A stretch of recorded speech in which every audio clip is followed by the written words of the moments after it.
Chapter 8. Dead London.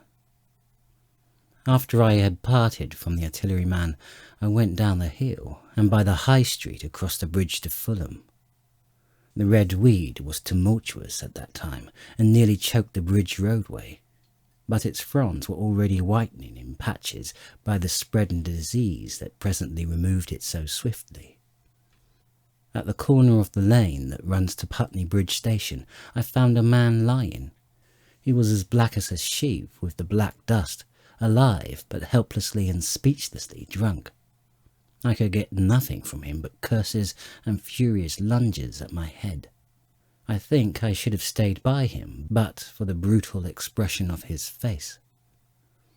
There was black dust along the roadway from the bridge onwards, and it grew thicker in Fulham. The streets were horribly quiet. I got food, sour, hard and mouldy, but quite eatable, in a baker's shop here. Some way towards Woolham Green, the streets became clear of powder, and I passed a white terrace of houses on fire. The noise of the burning was an absolute relief. Going on towards Brompton, the streets were quiet again. Here I came once more upon the black powder in the streets and upon dead bodies.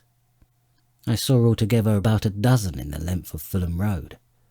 They had been dead many days, so that I hurried quickly past. The black powder covered them all over and softened their outlines. One or two had been disturbed by dogs. Where there was no black powder, it was curiously like a Sunday in the city, with the closed shops, the houses locked up and the blinds drawn, the desertion and the stillness.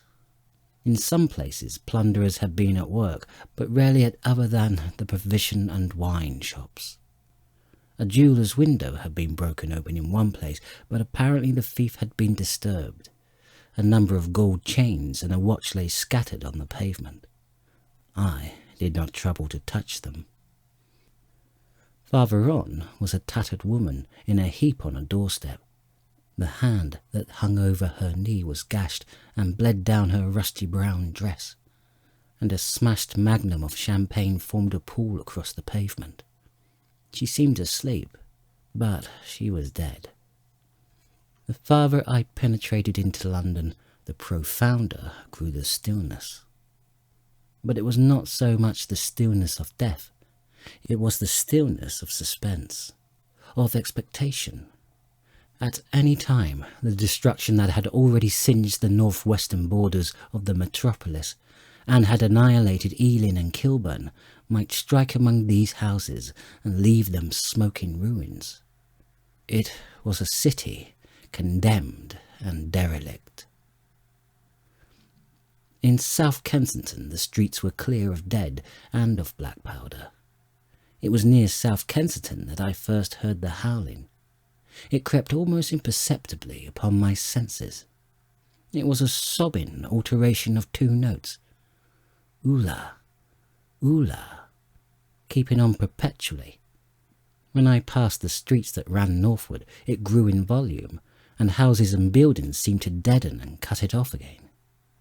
It came in a full tide down Exhibition Road. I stopped, staring towards Kensington Gardens, wondering at this strange remote wailing. It was as if that mighty desert of houses had found a voice for its fear and solitude. Oola, oola, oola, wailed that superhuman note, great waves of sound sweeping down the broad, sunlit roadway between the tall buildings on each side. I turned northwards, marvelling towards the iron gates of Hyde Park. I had half a mind to break into the National History Museum and find my way up to the summits of the towers in order to see across the park. But I decided to keep to the ground, where quick hiding was possible, and so went up the Exhibition Road. All the large mansions on each side of the road were empty and still, and my footsteps echoed against the sides of the houses. At the top, near the park gate, I came upon a strange sight. A bus overturned, and the skeleton of a horse picked clean. I puzzled over this for a time, and then went on to the bridge over the Serpentine. The voice grew stronger and stronger, though I could see nothing above the housetops on the north side of the park, save a haze of smoke to the northwest. "Ula," cried the voice, coming, as it seemed to me, from the district about Regent's Park. The desolating cry worked upon my mind. The mood that had sustained me passed. The wailing took possession of me. I found I was intensely weary, footsore, and now again hungry and thirsty. It was already past noon. Why was I wandering alone in this city of the dead? Why was I alone when all of London was lying in state, and in its black shroud? I felt intolerably lonely. My mind ran on old friends that I had forgotten for years. I thought of poisons in the chemist shops, of the liquors the wine merchants stored. I recalled the two sodden creatures of despair, who so far as I knew shared the city with myself. I came into Oxford Street by the Marble Arch, and here again were black powder and several bodies, and an evil, ominous smell from the gratings of the cellars of some of the houses. I grew very thirsty after the heat of my long walk. With infinite trouble, I managed to break into a public house and get food and drink. I was weary after eating, and went into the parlour behind the bar and slept on a black horsehair sofa I found there. I awoke to find that dismal howling still in my ears. Ula, ula. It was now dusk, and after I had routed out some biscuits and a cheese in the bar, there was a meat safe, but it contained nothing but maggots. I wandered on through the silent residential squares to Baker Street. Portman Square is the only one I can name, and so came out at last upon Regent's Park. And as I emerged from the top of Baker Street, I saw far away over the trees in the clearness of the sunset the hood of the Martian giant from which this howling proceeded. I was not terrified. I came upon him as if it were a matter of course. I watched him for some time, but he did not move. He appeared to be standing and yelling for no reason that I could discover. I tried to formulate a plan of action. That perpetual sound of oola, oola, oola, oola confused my mind. Perhaps I was too tired to be very fearful. Certainly I was more curious to know the reason of this monotonous crying than afraid. I turned back away from the park and struck into Park Road, intending to skirt the park, went along under the shelter of the terraces and got a view of this stationary howling Martian from the direction of St. James's Wood. A couple of 100 yards out of Baker Street I heard a yelping chorus, and saw first a dog with a piece of putrescent red meat in his jaws coming headlong towards me, and then a pack of starving mongrels in pursuit of him. He made a wide curve to avoid me, as though he feared I might prove a fresh competitor. As the yelping died away down the silent road, the wailing sound of oola, oola, oola, oola reasserted itself. I came upon the wrecked handling machine halfway to St. John's Wood Station.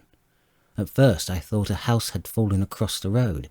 It was only as I clambered among the ruins that I saw, with a start, this mechanical Samson lying, with its tentacles bent and smashed and twisted among the ruins it had made.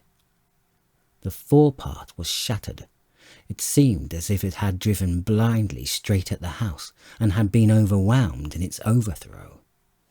It seemed to me then that this might have happened by a handling machine escaping from the guidance of its Martian. I could not clamber among the ruins to see it, and the twilight was now so far advanced that the blood with which its seat was smeared and the gnawed gristle of the Martian that the dogs had left were invisible to me. Wondering still more at all I had seen, I pushed onwards towards Primrose Hill. Far away, through a gap in the trees, I saw a second Martian, as motionless as the first, standing in the park towards the zoological gardens, and silent. A little beyond the ruins about the smashed handling machine, I came upon the red weed again, and found Regent's Canal, a spongy mass of dark red vegetation. As I crossed the bridge, the sound of oola, oola, oola ceased. It was, as it were, cut off. The silence came like a thunderclap. The dusky houses about me stood faint, tall and dim. The trees towards the park were growing black. All about me the red weed clambered among the ruins, writhing to get above me in the dimness. Night, the mother of fear and mystery, was coming upon me. But while that voice sounded, the solitude, the desolation had been endurable. By virtue of it, London had still seemed alive, and the sense of life about me had upheld me. Then suddenly a change, the passing of something, I knew not what, and then a stillness that could be felt. Nothing but this gaunt quiet. London about me gazed at me spectrally. The windows in the white houses were like the eye sockets of skulls. About me, my imagination found 1,000 noiseless enemies moving. Terror seized me, a horror of my temerity. In front of me, the road became pitchy black, as though it were tarred, and I saw a contorted shape lying across the pathway. I could not bring myself to go on. I turned down St. John Wood's road and ran headlong from this unendurable stillness towards Kilburn. I hid from the night and silence until midnight in a cabman's shelter in Harrow Road. But before the dawn, my courage returned, and while the stars were still in the sky, I turned once more towards Regent's Park. I missed my way among the streets, and presently saw down a long avenue, in a half-light of the early dawn, the curve of Primrose Hill. On the summit, towering up to the fading stars, was a third Martian, erect and motionless like the others. An insane resolve possessed me. I would die and end it, and I would save myself even the trouble of killing myself. I marched on recklessly towards this Titan, and then, as I drew nearer, the light grew, and I saw that a multitude of black birds was circling and clustering about the hood. At that my heart gave a bound, and I began running along the road. I hurried through the red weed that choked St. Edmund's Terrace. I waded breast high across a torrent of water that was rushing down from the waterworks towards the Albert Road, and emerged upon the grass before the rising of the sun. Great mounds had been heaped about the crest of the hill, making a huge redoubt of it. It was the final and largest place the Martians had made, and from behind these heaps there rose a thin smoke against the sky. Against the skyline, an eager dog ran and disappeared. The thought that had flashed into my mind grew real, grew credible. I felt no fear, only a wild trembling exultation as I ran up the hill towards the motionless monster.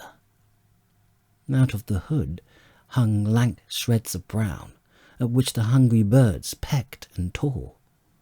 In another moment I had scrambled up the earthen rampart and stood upon its crest. And the interior of the redoubt was below me.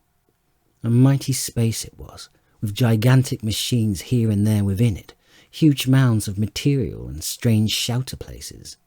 And, scattered about it, some in their overturned war machines, some in now rigid handling machines, and a dozen of them stark and silent and laid in a row, were the Martians, dead.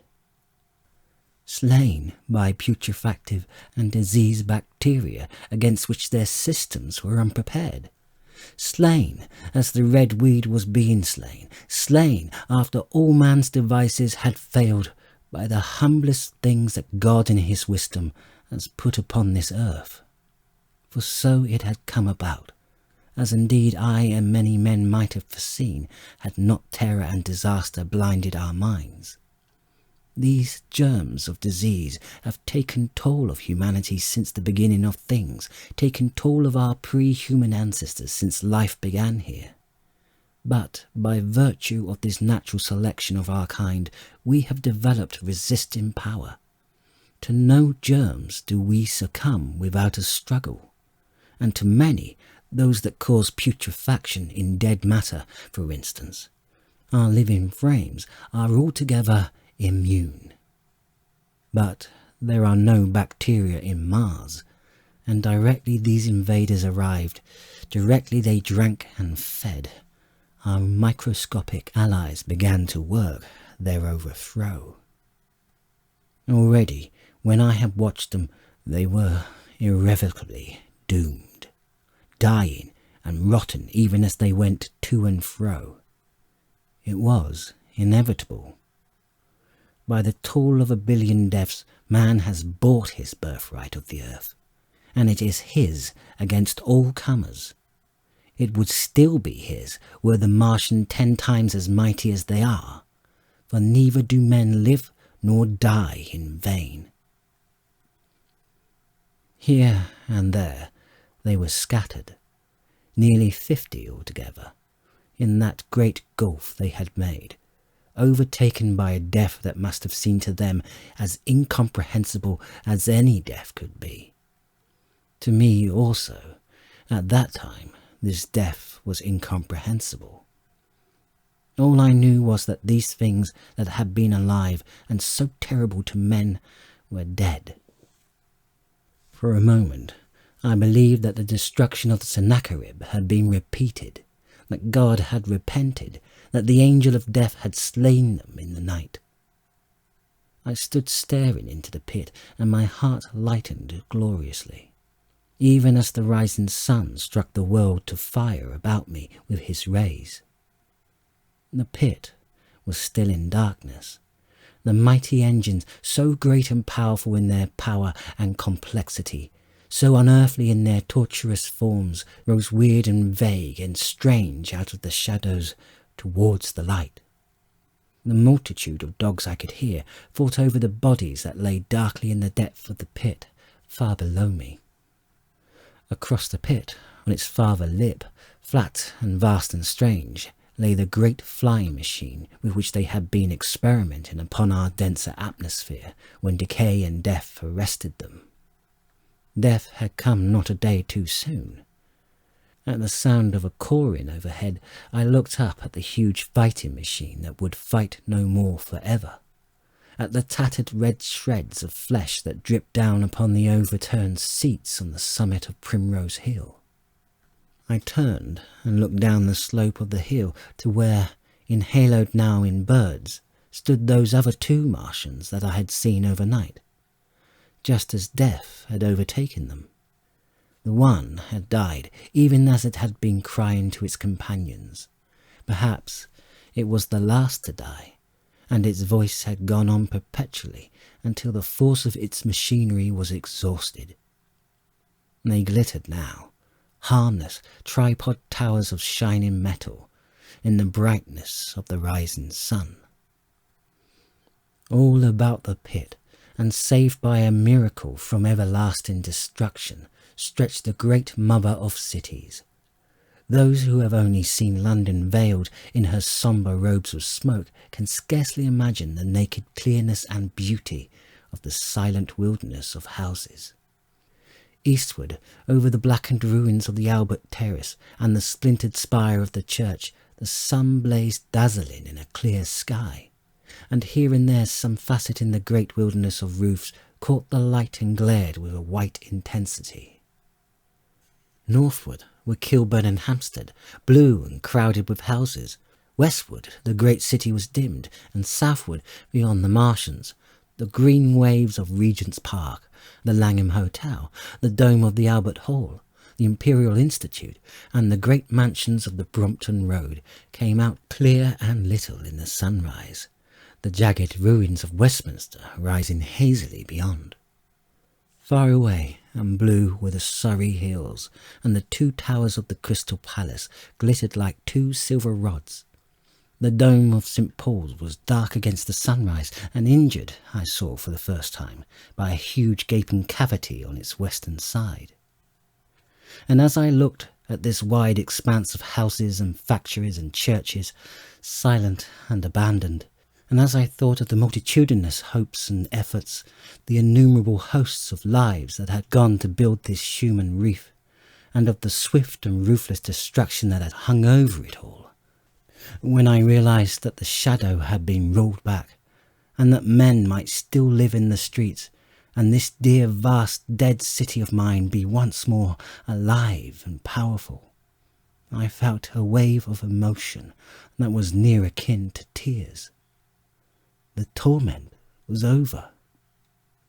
Even that day, the healing would begin. The survivors of the people scattered over the country, leaderless, lawless, foodless, like sheep without a shepherd, the thousands who had fled by sea would begin to return. The pulse of life, growing stronger and stronger, would beat again in the empty streets and pour across the vacant squares. Whatever destruction was done, the hand of the destroyer was stayed. All the gaunt wrecks, the blackened skeletons of houses that stared so dismally at the sunlit grass of the hill, would presently be echoing with the hammers of the restorers and ringing with the tapping of their trowels. At that thought, I extended my hands towards the sky and began thanking God. In a year, I thought, in a year. With overwhelming force came the thought of myself, of my wife, and the old life of hope and tender helplessness that had ceased forever.